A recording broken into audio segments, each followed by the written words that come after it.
Bismillahirrahmanirrahim. Assalamualaikum warahmatullahi wabarakatuh. Syukur Alhamdulillah kita bisa berjumpa lagi di channel ini. Salawat dan salam selalu dan tetap tercurahkan kepada junjungan kita Nabi besar Muhammad sallallahu alaihi wasallam.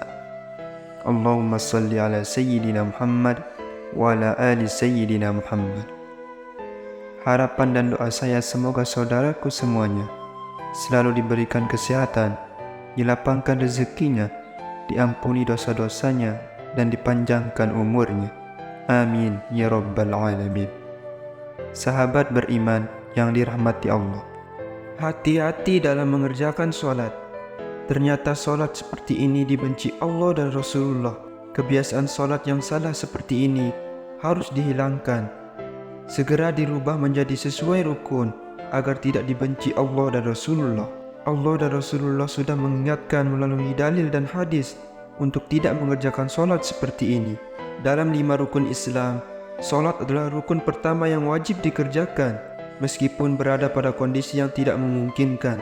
Sholat adalah hal yang wajib dikerjakan meskipun tidak bisa berdiri, maka dibolehkan untuk duduk, berbaring, bahkan bisa dikerjakan dengan hati. Karena itu, sangatlah tak logis apabila seseorang mengaku beriman kepada Allah, namun meninggalkan ibadah yang berfungsi sebagai tiang agama. Sekalipun sholat merupakan tiang agama, ternyata ada beberapa jenis sholat yang sangat dibenci oleh Allah Subhanahu wa Ta'ala. Dalam ajaran Islam, sholat bukan lagi ibadah yang perlu dipertanyakan tentang status hukumnya di berbagai dalil Al-Quran maupun hadis.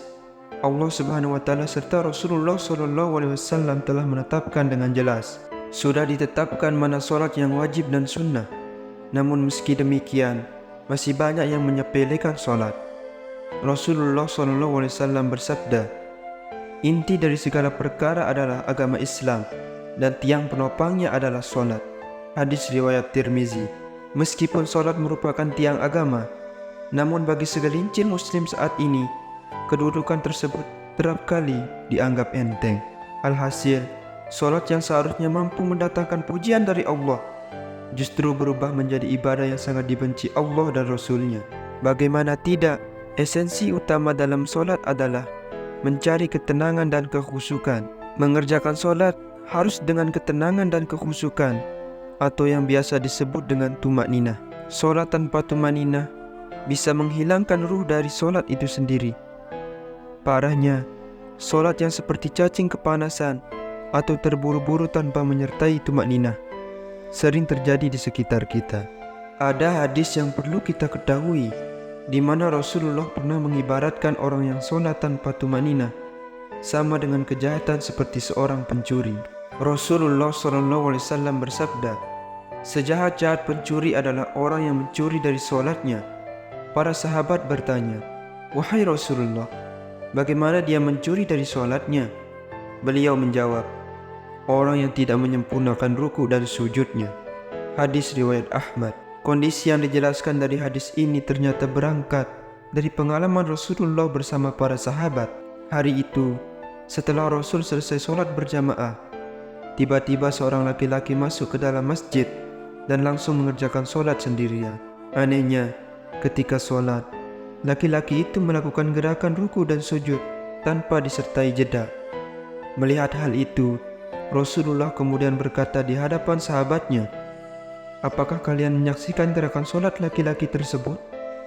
Barang siapa yang semasa hidup melakukan sholat seperti itu, maka dia meninggal tidak dalam keadaan Islam." Tak berhenti sampai di situ. Di hadapan para sahabatnya, Rasul juga mengatakan, model ibadah seperti itu ibarat seperti burung gagak yang sedang mematuk darah, atau seperti orang lapar yang hanya makan sebutir atau 2 butir biji kurma tanpa pernah merasakan kekenyangan. Dalam buku Agar Sholatmu Makin Khusyuk, karya Syekh Muhammad Salih Al-Munajjid, dijelaskan, Salah satu dosa orang yang mengerjakan solat adalah tidak memperhatikan rukun solat, yaitu tumanina. Memang tidak ada yang bisa menyangkal tentang perkara diterima atau tidaknya suatu amalan, hanyalah ketentuan Allah Subhanahu wa Ta'ala. Tetapi sebagai umat Muslim, kita juga harus mengetahui bahwa ibadah-ibadah yang telah ditetapkan rukunnya tak bisa diubah atau dilanggar. Itulah solat yang dibenci Allah dan Rasulullah. Semoga ini bermanfaat untuk kita semua, dan semoga menjadi pembelajaran, dan semoga solat kita diterima oleh Allah Subhanahu wa Ta'ala. Amin ya rabbal alamin. Wabillahi taufiq wal hidayah. Wassalamualaikum warahmatullahi wabarakatuh.